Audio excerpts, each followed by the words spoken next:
The suitcase hit the lawn with a dull thud, followed by armfuls of my clothes raining down like confetti at the worst celebration. Pack your things and get out. My daughter Jessica stood on the porch of my own house, face twisted with contempt, while her husband Brandon smirked from the doorway, already measuring the living room for new furniture. I didn't move. I didn't argue. Because what they didn't know was that I had spent the last month preparing for exactly this moment. The lawyer's number was already dialed. The restraining order was already signed. And the property deed they thought they could manipulate, it had protections they never saw coming.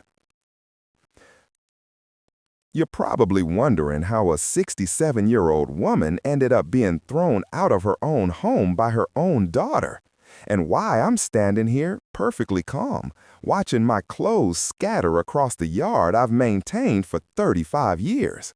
Let me take you back 4 weeks. Because what Jessica forgot is that I didn't spend 40 years as a contract attorney without learning how to build an airtight case. And this time, the evidence wasn't just ironclad, it was personal. My name is Patricia Morgan.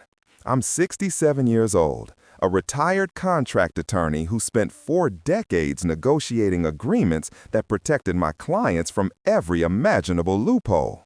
I drafted corporate mergers worth hundreds of millions and prenuptial agreements that survived the nastiest divorces.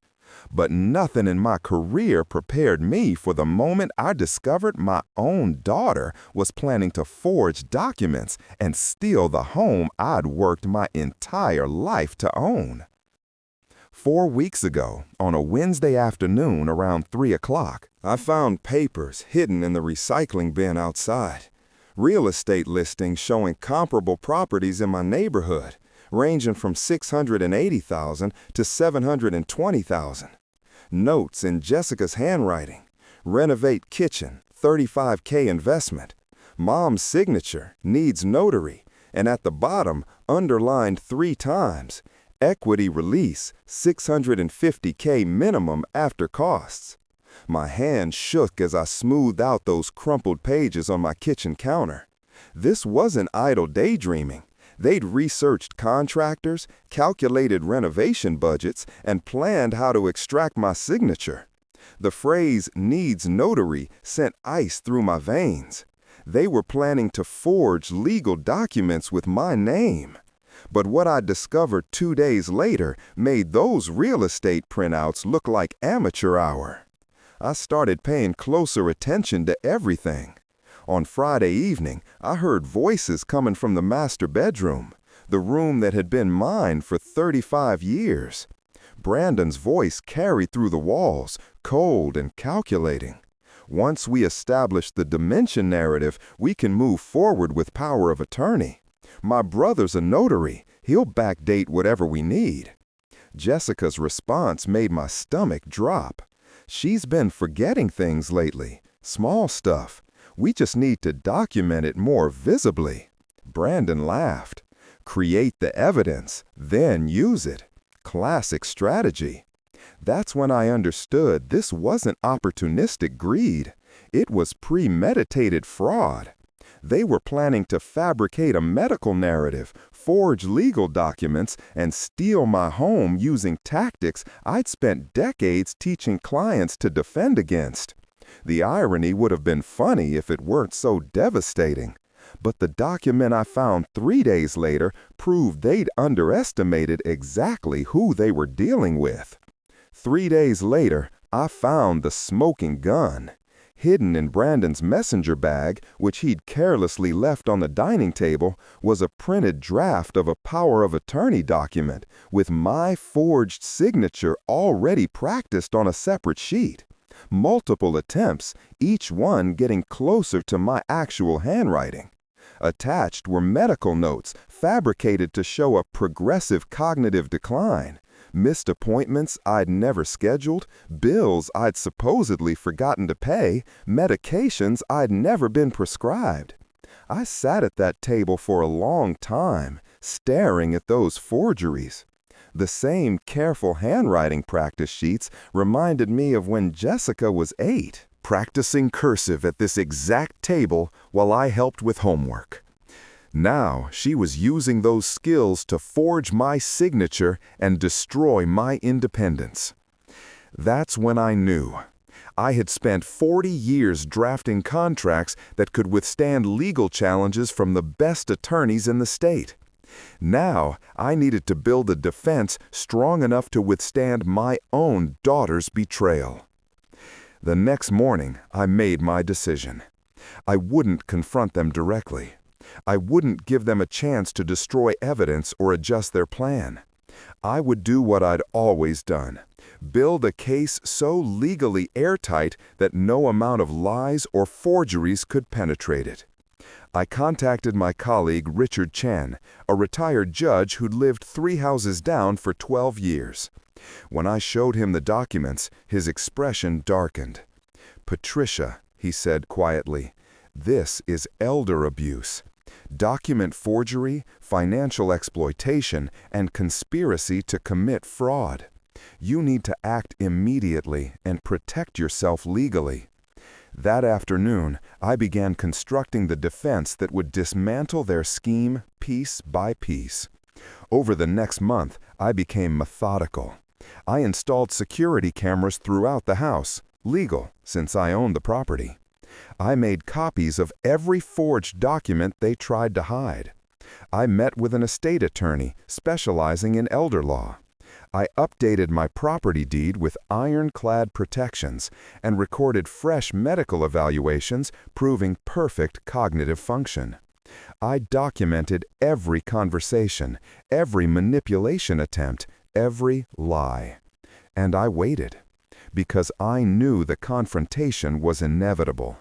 And when it came, when my daughter stood on that porch throwing my clothes into the yard, I would be ready. But to understand why this moment felt like watching my entire life being thrown away along with those clothes, you need to know what this house means. I bought this property in 1988 as a single mother with a 6-year-old daughter. Jessica's father had left when she was 2, disappearing with no forwarding address and 0 child support. Every mortgage payment I made came from 60-hour work weeks and skipped vacations. Every room I furnished came from thrift stores and careful budgeting. I wanted Jessica to have stability, a place that was undeniably ours.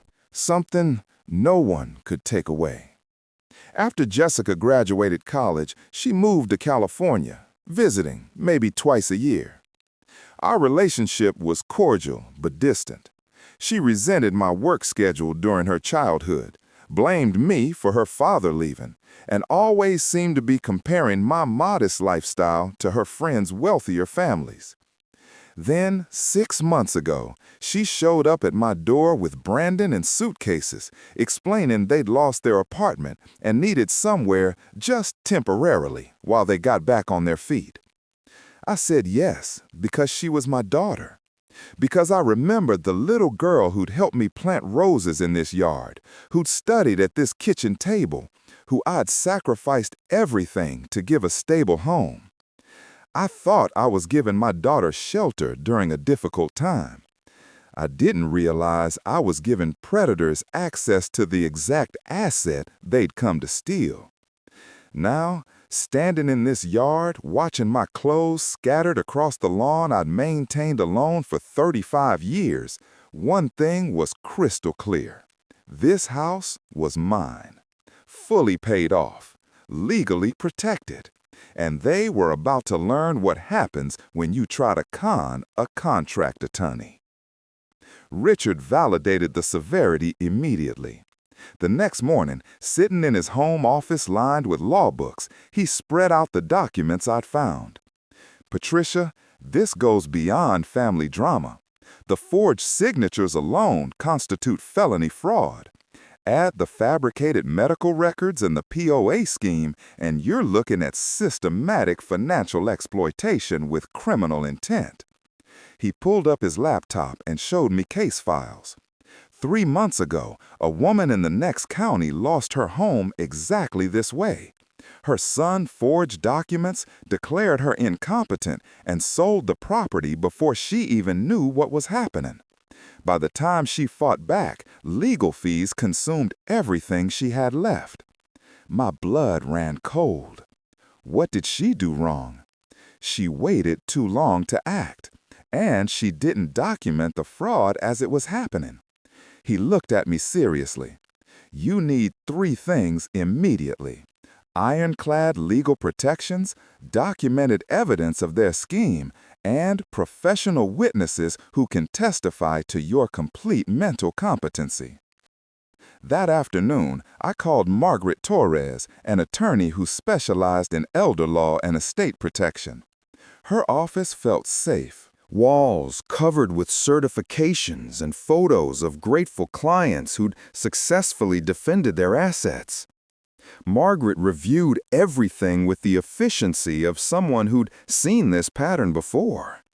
"They're following a textbook exploitation playbook," she said, pulling up her tablet. "First, establish residency in your home to claim caregiver status. Second, create a false narrative of declining mental capacity. Third, use forged POA documents to gain legal control. Fourth, either force you into a facility or manipulate you into signing over the deed." She began drafting protections immediately. We updated my property deed with a specific clause preventing any transfer, sale, or encumbrance without notarized approval from both Margaret and Richard as co-trustees. She prepared fresh medical evaluations from 2 independent physicians documenting my perfect cognitive function, including memory tests, decision-making assessments, and statements of complete legal capacity. Every document was time-stamped, video recorded, and filed with the county clerk. "This creates a legal firewall," Margaret explained. "Even if they forge your signature, these protections make any fraudulent transfer immediately void. You're building evidence that will hold up in both civil and criminal court." But the worst discovery came a week later. Margaret's paralegal, running routine background checks, found something that made my stomach turn. Jessica had already registered herself as my primary caregiver with the County Health Services office 3 months ago, claiming I required daily assistance with basic activities. Every word was a lie. I drove myself everywhere, managed my own finances, cooked my own meals, and maintained this entire property alone. "This is pre-staging," Margaret said, voice tight with anger. "They're creating a paper trail of dependency that doesn't exist. When they eventually make their move, they'll point to this documentation as proof you've needed their care all along. It's a common tactic in financial exploitation cases." I spent the next 2 weeks systematically documenting my complete independence with the precision I'd once used to review corporate contracts. Daily logs showing I prepared my own meals, drove to appointments alone, managed my bank accounts without assistance, and maintained the house and yard entirely by myself. Richard helped install security cameras in every common area, capturing weeks of footage that proved Jessica and Brandon contributed nothing: no cooking, no cleaning, no caregiving of any kind. The footage revealed something else disturbing. Several times, Brandon had been caught on camera photographing my medication bottles and rearranging items in my office to make it look disorganized, clearly staging evidence of confusion. Then I found Brandon's laptop open on the kitchen counter. I almost walked past, but something stopped me. A folder prominently labeled PM Project, my initials. Inside were screenshots of my bank account information, passwords they must have stolen when I briefly logged in on the home computer. Detailed inventories of everything I owned, with estimated values, furniture, jewelry, even my car. spreadsheets calculating net equity after liquidation, and emails, dozens of them, with a property flipper named Marcus Sterling. One email from Jessica made my hands shake. Timeline needs to accelerate. Mother's becoming suspicious.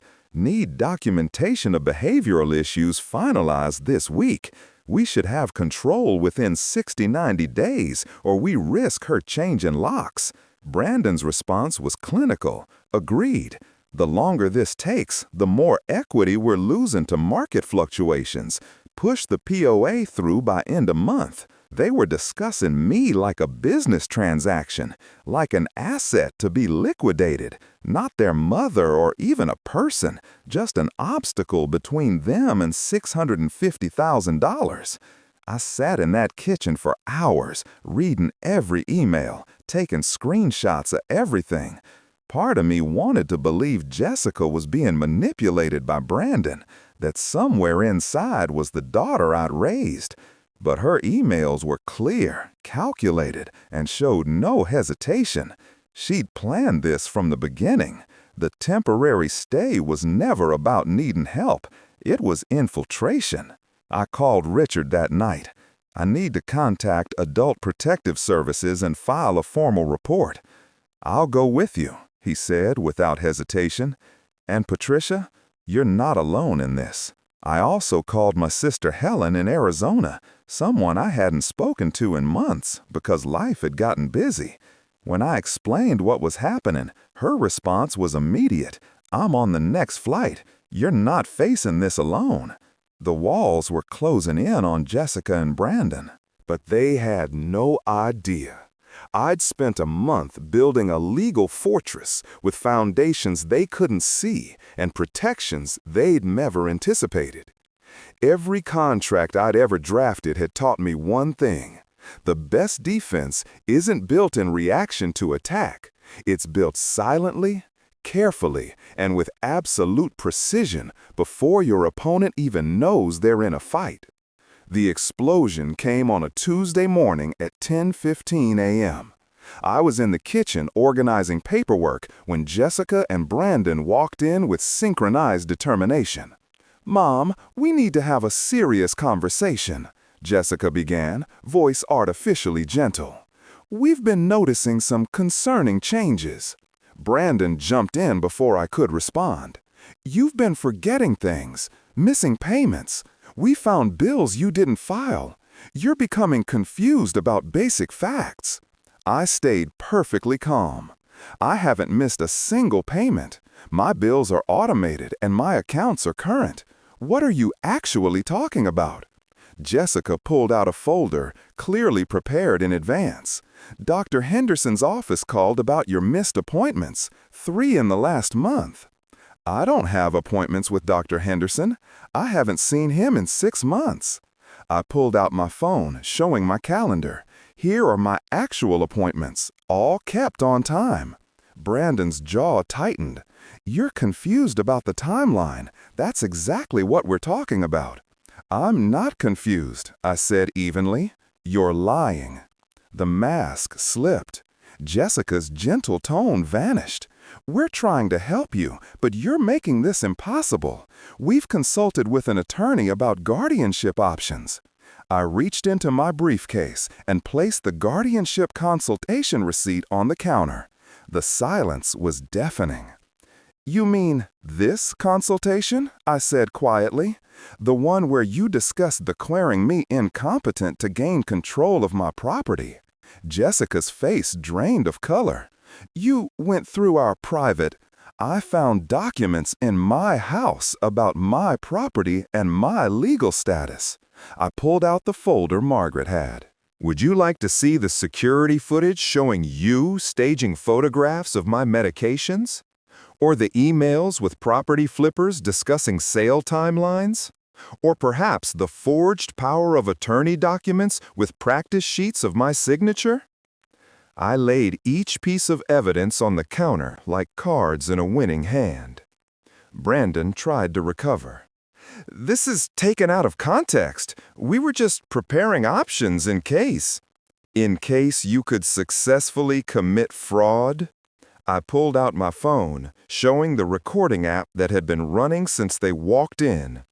Everything you've said in the last 10 minutes has been recorded, including the false claims about my mental state and the implicit admission of the guardianship scheme. Jessica's voice turned vicious. You ungrateful! We've been taking care of you, sacrificing our time. The security footage shows you've contributed nothing. No cooking, no cleaning, no assistance of any kind. You've been living rent-free while plotting to steal my home. That's when Jessica exploded. She grabbed my suitcase from the hall closet, started throwing my clothes into it, then stormed to the porch and hurled everything into the yard. Pack your things and get out. This isn't your house anymore. You're useless and confused, and we're going to make sure everyone knows it. I stayed perfectly calm. Actually, Jessica, this is exactly my house. And I have one more thing to show you.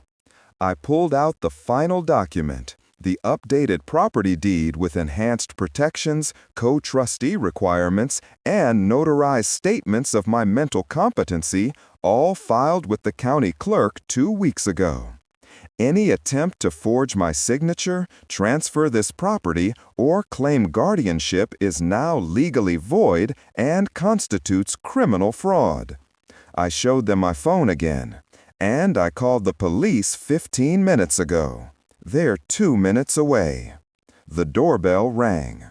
Jessica went white. Brandon started stammering about misunderstandings and family disputes.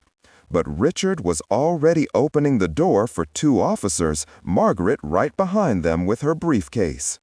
Officers, I said clearly, I need to report attempted elder abuse, financial exploitation, and document forgery. I presented everything, the deed protections, the competency evaluations, the security footage, the recorded conversations, the forged POA documents, the fraudulent caregiver registration, and the emails planning my removal. Margaret spoke with professional precision. This represents systematic financial exploitation with clear criminal intent. We're seeking immediate removal from the property and a restraining order. The lead officer reviewed the documents, his expression hardening. Ma'am, he said to Jessica, this isn't a family disagreement. This is elder abuse and fraud. You need to gather your belongings and leave immediately. Jessica tried to argue, but her voice had lost all its power. Brandon murmured something about calling their own lawyer, but it sounded hollow. I looked directly at my daughter. You are no longer welcome in this house. The silence felt like the moment after a building falls, dust settling, structure collapsed, nothing left but wreckage. 2 officers escorted them while they packed. Jessica wouldn't look at me. Brandon kept his eyes down. All his earlier confidence evaporated. At the door, Jessica paused, her face pale and streaked with tears. For 1 second, I saw the 8-year-old who'd cried when she scraped her knee in this yard, and I'd held her until the tears stopped. Then the door closed. Richard stayed after everyone left. We sat in the living room where Jessica had once done homework, where I'd read her bedtime stories, where we'd opened Christmas presents. You did the right thing, he said quietly. It didn't feel like victory. It felt like something irreparably broken. 6 weeks later, a letter arrived. Jessica's handwriting, less confident than usual. She wrote about Brandon's pressure, about feeling like a failure, about convincing herself it wasn't really stealing if I was going to leave it to her eventually anyway. She detailed Brandon's manipulation and her own weakness in following his plan. She didn't expect forgiveness, she wrote. She just wanted me to know she understood what she'd done. I read that letter 3 times, thinking about 30 years of motherhood reduced to this. I wrote back 2 sentences. I forgive you, but I cannot forget. When you're ready to rebuild with honesty, I'm open to conversation, but this house will never be yours. 9 months later, I'm sitting on the porch. Morning sun warm in the wood I refinished last spring. A postcard arrived yesterday from Jessica. She's in Colorado, working as a paralegal, divorced from Brandon. She sends updates every few weeks now, never asking for anything, just reports of a life being rebuilt from honest materials. I haven't responded to most of them yet. Some repairs take time. Richard still comes for coffee twice a week. Helen visits monthly. Margaret has become a friend. The house is quiet, but not lonely. It's mine again, in a way it never fully felt even before Jessica's betrayal. I look at the roses I planted when Jessica was 6, thriving despite neglect. I learned something through all of this. True strength isn't found in the contracts we draft or the victories we win in court. It lives in knowing when to hold on, when to let go, and having the wisdom to tell the difference.